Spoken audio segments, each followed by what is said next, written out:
लोग कहते हैं बाप का दिल नहीं होता। मुझे बताएं मैं क्या करूँ अब। मेरा इकलौता हौसला करें, मेरा इकलौता बेटा था। हौसला करें। देखें ये सब्र करना वाकई बहुत मुश्किल। बच्चे को साइड पे लटाया गया तो मेरे बच्चे की आंखें खुली की खुली रह गई थी, मुंह खुल गया था, ज़ुबान उसकी पीली हो गई थी और उसके हाथ जो हैं वो नीले होने शुरू हो गए थे। मतलब ये कि मैंने अपने बच्चे को इस तरह किया है, मैंने टेस्ट किया कि मेरा बच्चा ज़िंदा है कि नहीं। मैंने उसको इस तरह चुटकी काटी है, इस तरह किया ज़ोर ज़ोर से, उसने कोई मूवमेंट नहीं दी मेरे बच्चे ने। मेरा बच्चा मुझे मना कर रहा था, लेकिन शायद मुझे आइडिया नहीं हो पाया कि मैं वो कैफियत नहीं बयान कर पा रहा जो मैं उस वक़्त, मेरा इतना बड़ा लॉस हुआ है। उस डॉक्टर थे ही नहीं, वो तो कसाई थे जो बैठे हुए थे वहाँ पे। मेरा ये सवाल है कि क्या उसका अपना बच्चा अगर वहाँ पे होता, उसे कांटा भी लग गया होता, तो क्या वो चाय पीने जाती? नहीं जाना था उसने। चाय पीने के बाद आपके बच्चे को चेक करूँगी। उन्होंने उस बच्चे को इंजेक्शन लगाया और वो बच्चा जान की बाजी हार गया। अस्सलाम वालेकुम जी, 143 न्यूज़ की जानिब से मैं हूँ आपकी होस्ट तैयबा बिलाल और आज मैं मौजूद हूँ यहाँ पर एक दुखी बाप के साथ जिन्होंने 6 दिन पहले ही अपने बच्चे को इस दुनिया से रुखसत किया है। तो हम पहले तो सबसे पहले यही कहना चाहेंगे कि हम आपके जो गम में बराबर के शरीक हैं सर। बाकी इनकी थोड़ा सा मैं बताती चलूँ कि एक अताई डॉक्टर इनके 1.5 साला बच्चे को डायरिया का मसला हुआ। ये जब बच्चे को उस डॉक्टर के पास लेकर गए हैं तो उन्होंने उस बच्चे को इंजेक्शन लगाया और वो बच्चा जान की बाजी हार गया। बाकी बातें इनसे जानते हैं। पहले तो सर मैं जो है ना बड़ा अफसोस है मुझे समझ नहीं आ रहा मैं किस तरीके से आपके गम में शरीक हूँ हम, कि अल्लाह ताला ने ना सबसे मुश्किल जो हमारा जो वक्त होता है ना वो होता है जब हम अपनी औलाद को इस दुनिया से रुखसत करते हैं। और इसका अजर इतना है कि वो जो औलाद होती है उसकी हिफाजत जब वो इस दुनिया से चली जाती है तो खुद फरिश्ते करते हैं, ठीक है। तो बाकी अल्लाह ने इस चीज़ का इतना अजर दिया हुआ है कि जब हम मर जाते हैं वो औलाद जब तक अल्लाह को ये नहीं कहती कि जी हमारे माँ बाप ही हमारे साथ जन्नत में जाएंगे, जानते हैं ना इस वाक़े को। जी जी। तो बहरहाल मैं नहीं कह सकती यानी कि हम जितना मर्ज़ी कह लें कि हम आपके दुख में बराबर के शरीक हैं, लेकिन जो आप पर गुजर रही है वो आप ही जानते हैं। तो बाकी इनसे बात करते चलें। जी अस्सलाम वालेकुम। वालेकुम अस्सलाम। सर क्या नाम है आपका? अमानुल्लाह। अमानुल्लाह। सर ये सब कैसे हुआ, कितने टाइम का बच्चा था आपका, क्या हुआ था उसे? मेरा बेटे का नाम फ़हद मुस्तफ़ा था और उसकी उम्र 1.5 साल थी और उसकी तबीयत अचानक ख़राब हुई थी। मतलब बहुत ज़्यादा तबीयत ख़राब नहीं थी, उल्टी मोशन हुए थे जिसे डायरिया कहते हैं। और तब जो है वो मैं फील्ड में था, अपना काम कर रहा था, तो मेरी मिसेज़ की मुझे कॉल आती है कि फ़हद मुस्तफ़ा की तबीयत जो है वो ख़राब हो गई है। तो मैंने कहा आप इसे जो करीबी जो प्राइवेट क्लिनिक है वहीं पे ले जाएं। तो जब मेरी मिसेज़ और मेरा छोटा भाई वहाँ पे पहुँचते हैं, पीछे ही मैं आ जाता हूँ। तो होता क्या है कि सामने एक अताई डॉक्टर है जिसका नाम नवीद है, जिसके पास अभी मैंने डिटेल्स कलेक्ट कर ली हैं उस क्लिनिक में। उसके पास कोई सर्टिफिकेट, कोई डिग्री नहीं थी, यहाँ तक कि वो किसी बच्चे को चेक भी नहीं कर सकता। इंजेक्शन जब वो दाखिल हुए हैं अंदर, मेरे मिसेज़ और मेरा छोटा भाई जो है मेरे बच्चे को लेके, तो सामने ये जो नवीद नामी अताई डॉक्टर था, इसने डायरेक्टली मेरे बच्चे को ना चेक किया ना कोई टेस्ट किया, इसने डायरेक्टली जाते ही मेरे बच्चे को इंजेक्शन लगा दिया क्लिनिक के अंदर से ही। तो अब देखेंगे, आपको पता है कि हमेशा बच्चों का चेकअप होता है, टेस्ट होते हैं, उसके बाद उसके मामला देखे जाते हैं, उम्र का तयन होता है, वज़न होता है, सारे मामले होते हैं। जबकि मेरी मिसेज़ उन्हें कहती रही है कि मेरे बच्चे को अभी जो है वो 2 दिन पहले 3 दिन पहले जो है वो हिफाजती इंजेक्शन लगे हैं 2, तो आप इसे कोई और मेडिसिन दे दें, ये वो मामला। लेकिन उन्होंने कहा इंजेक्शन लगने के बाद आपका बच्चा ठीक हो जाएगा। अब जब वो इंजेक्शन उन्होंने लगा दिया है उसके बाद उस बच्चे की तबीयत संभली नहीं है। ये देखेंगे बच्चा आपके सामने है, बताएं मुझे ये बच्चे की, क्योंकि आपको लग रहा है कि ये बच्चा बीमार था? जी ये जो है बच्चे की तस्वीरें दिखाएं। ये मुझे बता दें आप। से काफ़ी सेहतमंद बच्चा है। ये देखें, ये मुझे आप मेरा ये सवाल है कि क्या आपको ये बच्चा बीमार लगता है? एक्टिव बच्चा था, हेल्थी बच्चा था माशाल्लाह, सिर्फ उल्टी मोशन जिस तरह बच्चों को लगती है वो मामला हुए थे। उन्होंने इंजेक्शन लगा दिया, इंजेक्शन लगने के बाद मेरे बच्चे की तबीयत नहीं संभली है, तबीयत मज़ीद ख़राब होती गई है। तो डॉक्टर ने ये दिलासा दिया मेरी वाइफ को कि आप जो है वो ये इंजेक्शन लग गया, ये आप मेडिसिन लें और घर चले जाएँ तो आपका बच्चा ठीक हो जाएगा। थोड़ी देर बाद मेरी मिसेज़ की मुझे कॉल आती है, वो कहती हैं कि भाई तबीयत और ख़राब हो गई है फ़ाहद मुस्तफ़ा की। तो मैं कहता हूँ कि मैं उसी अताई डॉक्टर को कॉल करता हूँ जिसका मुझे पहले इल्म नहीं था, बड़ा नामी ग्रामी यहाँ पे क्लिनिक था, बड़े मशहूर थे वो। तो मैंने जब उसे कॉल की तो उसने कहा आप आधा घंटा वेट करें, आधे घंटे के अंदर अंदर आपके बच्चे की तबीयत क्या है मुझे फिर बताइएगा। आधे घंटे बाद भी मैंने उसे जब बताया कि मेरे बच्चे की तबीयत मज़ीद ख़राब हो रही है तो उसने कहा ठीक है आप जो है ना थोड़ी देर में मैडम साहिबा आ रही हैं, आप मेरे पास आ जाइएगा। तो मैडम साहिबा जो है वो बेसिकली उसकी वाइफ है जिसका नाम ज़रीना है।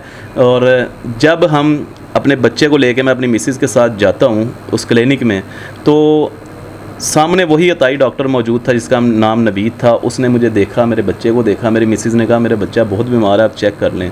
तो उसने कहा नहीं आपके बच्चे को कुछ नहीं होगा, बच्चा ठीक हो जाएगा, इसके पहले से तबीयत बेहतर हो गई है। जबकि मेरा बच्चा जो है वो मेरे कंधे से लिपटा हुआ था और मुझे महसूस हो रहा था कि मेरा बच्चा जो है वो मज़ीद बीमार हो रहा है। वहाँ से मैं इसलिए नहीं मूव कर सका, मैंने कहा यार ये यहाँ से मैं अगर कहीं और जाऊँगा ये ना और रास्ते में कोई मसला हो जाए।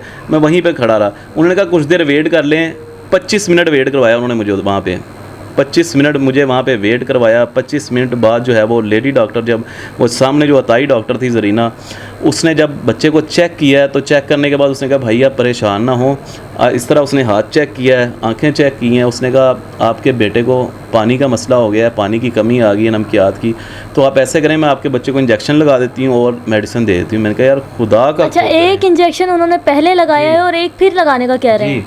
मैंने कहा खुदा का खौफ करें, ये देखें मेरे हाथ जुड़े हैं, आप बच्चे को इंजेक्शन की बात कर रहे हैं, आपने पहले दोपहर में इंजेक्शन लगाया फिर लगाना है तो और कोई हल नहीं है। उन्होंने कहा जी आप जो है ना वो ये बटरफ्लाई बरनोला लें और साथ में जो है वो ड्रिप्स वगैरह लें तो मैं लगा देती हूँ, चाय पीने के बाद आपके बच्चे को चेक करूँगी। अब ये देखें कि क्या उसकी चाय पीना ज़रूरी है? मतलब कि उन्होंने आपको कहा कि मैं पहले चाय पीऊँगी फिर बच्चे को चेक करूँगी, यानी कि उन्हें कोई इस चीज़ से फ़र्क नहीं पड़ रहा था कि बच्चे की कंडीशन जो है हर मिनट ब मिनट ज़्यादा ख़राब होती जा रही है, लेकिन उन्हें अपनी चाय पीने की पड़ी थी। यही तो सारे मामला था मैंने जो देखे हैं, डिटेल्स इकट्ठी की है। और डॉक्टर थे ही नहीं, वो तो कसाई थे जो बैठे हुए थे वहाँ पे।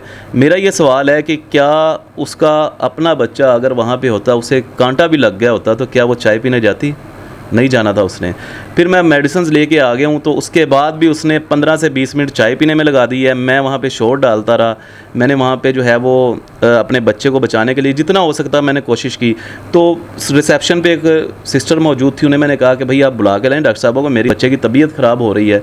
तो गई है, फ़ौरन उसने बताया तबीयत ख़राब हो रही है। उसके भी वो 5 मिनट बाद आती है। 1 घंटा मेरा उस क्लिनिक के ऊपर ज़ाया करवाया इन अताई कसाइयों ने, जो कि एक का नाम नवीद है, एक का नाम ज़रीना है, दोनों हस्बैंड वाइफ हैं। और ये प्राइवेट क्लिनिक चला रहे थे कैंची बाज़ार में, ज़रीना मेडिकल क्लिनिक के नाम से। अब ये जब मोहतरमा चाय पी के नीचे आती हैं तो मैं उन्हें कहता हूँ देखें मेरे बच्चे को चेक करें। तो मैं जब ऐसे पकड़ाने लगता हूँ मेरा बच्चा लटक गया था मेरे हाथ में। मेरा बच्चा मेरे हाथ में लटक गया और मैं अपने बच्चे को जो है ना वो घर से उसकी दादी की गोद में से लेके जाने लगा। मेरा बच्चा मुझे मना कर रहा था, लेकिन शायद मुझे आइडिया नहीं हो पाया कि मैं वो कैफियत नहीं बयान कर पा रहा जो मैं उस वक़्त, मेरा इतना बड़ा लॉस हुआ है। उसने चाय पीने के बाद भी जब मेरा बच्चा उस नीचे आई है, मेरा बच्चा मेरे हाथ में लटका है, तो उसने कहा बच्चे को फ़ौरन यहाँ पे लटाएं साइड पे। जब बच्चे को साइड पे लटाया गया तो मेरे बच्चे की आंखें खुली की खुली रह गई थी, मुंह खुल गया था, ज़ुबान उसकी पीली हो गई थी और उसके हाथ जो हैं वो नीले होने शुरू हो गए थे। मतलब ये कि मैंने अपने बच्चे को इस तरह किया है, मैंने टेस्ट किया कि मेरा बच्चा ज़िंदा है कि नहीं। मैंने उसको इस तरह चुटकी काटी है, इस तरह किया ज़ोर ज़ोर से, उसने कोई मूवमेंट नहीं दी मेरे बच्चे ने मुझे। मेरे बच्चे की वहाँ पे एक्सपायर हो चुका था, डेथ हो चुकी थी, लेकिन इन अताई कसाइयों ने अपने ऊपर केस ना आ जाए इस वजह से इन्होंने जो है वो मुझे कहा कि भाई आप इसे फ़ौरन लेके चिल्ड्रन जाएं, इससे जो है वो इसका जिस्म जो है वो गर्म हो रहा है। हालांकि उसका जिस्म ठंडा हो रहा था। तो मैं फिर बाप था, मैं कि शायद मुझे ये बेहोश हो गया हो कोई बीमारी की वजह से। मैं वहाँ से भागा हूँ, इतनी ज़ोर से भागा हूँ। बाइक वाला था, उससे मैंने लिया साथ। मैं चिल्ड्रन जाने के बजाय मैं इत्तफाक वाली साइड पर टर्न कर गया हूँ। जब इत्तफाक हॉस्पिटल पहुँचा हूँ तो मेरे बच्चे को उन्होंने फौरी जो है वो फ़र्स्ट ट्रीटमेंट जो होता है, फ़र्स्ट एड होता है, वो सारा दिया, लेकिन मेरे बच्चे की हार्ट बीट नहीं चली मशीन के अंदर। मैंने देखा है, मैं खुद गवाह हूँ। और उसका जो मुझे डॉक्टर्स ने वहाँ पे कहा, उन्होंने कहा कि हम जो मुझे डेथ सर्टिफिकेट दिया उस पर लिखा हुआ है रिसीव डेड, कि हमने बच्चा जो है वो रिसीव किया जब डेथ हो चुकी थी। मैं पूरे रास्ते, ये जो 3-4 मिनट का रास्ता था मेरे लिए ऐसे हो गया जैसे मैं सालों का सफ़र है मेरे लिए। तो मेरा बच्चा जो है वहाँ पर उसकी डेथ कन्फर्म हो चुकी थी और उन्होंने मुझे कहा है कि भाई आपका बच्चा जो है वो कुछ देर पहले उसका दिमाग भी बंद हो गया और उसका दिल भी बंद हो गया है। अब इस दौरान जो है वो मेरा बच्चा था, जब उस क्लिनिक में मैं मौजूद था, मेरा बच्चा मुझे पा कहता था। मैंने कहता पा, मैं कहा हाँ जी बेटे। 1.5 साल का बच्चा था, इशारा उसने किया कि मुझे बाहर की तरफ ले जाओ, लेकिन मैं समझ ही नहीं पाया अपने बच्चे की कैफियत को। मेरा बच्चा मुझे कहना चाह रहा था कि मुझे बचा लो। अब ये देखो मेरे बच्चे की, ये लोग कहते हैं बाप का दिल नहीं होता। मुझे बताएं मैं क्या करूँ अब। मेरा हौसला करें, मेरा इकलौता बेटा था। हौसला करें। देखें ये सब्र करना वाकई बहुत मुश्किल है, लेकिन अल्लाह ने ऐसी तो नहीं ना इसको इतना बड़ा दर्जा दिया हुआ, तो बस सब्र करें। बाकी जी देखें अताई डॉक्टर पे यकीन ना किया करें। पहली बात सर, कितने टाइम से उन्होंने यहाँ पे क्लिनिक बनाई हुई थी? काफ़ी अरसे से वो यहाँ पे बैठे हुए हैं और बड़ा नाम था उनका यहाँ पे। तो कभी किसी को पता नहीं चला कि बगैर डॉक्यूमेंट से वो यहाँ पे बैठे हुए हैं? कभी किसी ने पता नहीं किया। ये तो मेरे साथ केस हुआ है तो मैंने आवाज़ उठाई है। मेरा खुद शोबा सहाफ़त से ताल्लुक़ है। मेरे बच्चे के साथ मसला हुआ है तो मेरा बच्चा चला गया है।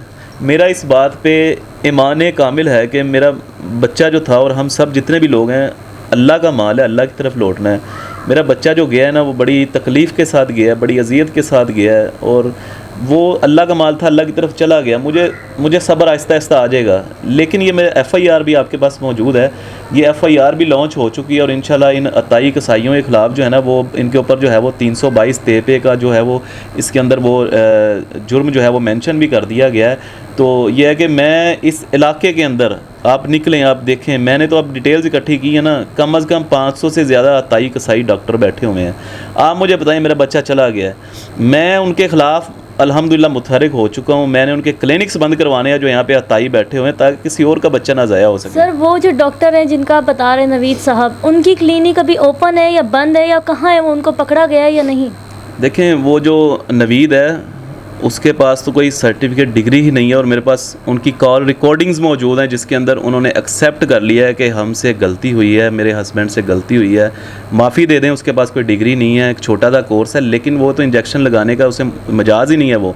और जो ये ज़रीना थी, इसको भी LHV का लाइसेंस मिला हुआ था, ज़रीना मैटरनिटी होम के नाम से इसे लाइसेंस मिला हुआ था, जिसके अंदर वो हामला ख़वातीन होती हैं, उनको फ़र्स्ट एड दे सकती हैं। सिर्फ जिस तरह दाई का एक रोल होता है उस तरह का वो काम कर सकती हैं, उसके अलावा वो कुछ नहीं कर सकते। अब क्लिनिक की सूरत हाल मैं आपको बता दूं कि क्लिनिक बंद है, बाहर पर्ची लगी हुई है कि बवजह फौतगी क्लिनिक 3 दिन बंद रहेगा। कल पुलिस ने रेड की है, लेकिन वो वहाँ से भाग चुके थे। तो उनका अभी तक कोई अता पता नहीं है? इतने नहीं, अभी तक कोई अता पता नहीं है। आपके प्रोग्राम में मैं ये हाईलाइट करना चाहता हूँ कि मेरे FIR जो है ये मेरे पास मौजूद है। ये देखें, ये FIR मौजूद है। ये मैं मज़ीद डिटेल्स आपको मैं इंशाल्लाह दे दूँगा। 322 पे का जुर्म जो है वो उनके ऊपर लगा है, दफ़ा लगी है। मेरी ये दरख्वास्त है कि भाई मुझे जो भी सुन रहा है, DIG साहब हैं, IG साहब हैं, हेल्थ केयर कमीशन है, ऑनलाइन पोर्टल है, और मरियम नवाज़ साहिब हैं, ये देखें मेरे हाथ जुड़े हैं। ये इस नवीद और ज़रीना को जितनी जल्द हो सकता है ना, इनके ख़िलाफ़ घेरा तंग करें, इनकी गिरफ़्तारी करें, वरना मेरे दिल को सुकून नहीं आएगा जब तक इनको गिरफ़्तारी नहीं होगी। इनके ऊपर ये जो दफ़ात लगी हैं, इनको जल्द से जल्द जो है वो गिरफ़्तार किया जाए। जी, तो हमने उस बच्चे के वालिद साहब से बात की, उन्होंने हमें सारी बात बताई है कि किस तरीके से एक अताई डॉक्टर ने बिना डिग्री के बच्चे को इंजेक्शन लगा दिया डायरिया की सूरत में, जबकि डायरिया की सूरत में इंजेक्शन या ड्रिप हम लोग नहीं लगा सकते, लेकिन उन्होंने इंजेक्शन लगाया जो कि बच्चे को रिएक्ट कर गया है और उसकी डेथ वाक़या हो गई है। तो मेरी गुजारिश है हुकूमत से कि भाई यही अताई डॉक्टर ने और भी जगहों पे जाएं, और भी क्लिनिक्स पर देखें किसके पास डिप्लोमे हैं नहीं है, जगह जगह छापे मारें, उनको देखें अताई डॉक्टर्स। बहरहाल मैं बस यही कहूँगी कि सर हमें बड़ा दुख है, हम आपके दुख में बराबर के शरीक हैं, लेकिन फिर भी जो मर्ज़ी हम कर लें, हम जो है आपका गम नहीं कम कर सकते। अल्लाह ही आपको सब्र देने वाला है, और अल्लाह ही आपको जो है ना बस सब्र दे। तो चलते हैं जी, मुझे दें इजाज़त और मिलते हैं किसी नए प्रोग्राम में।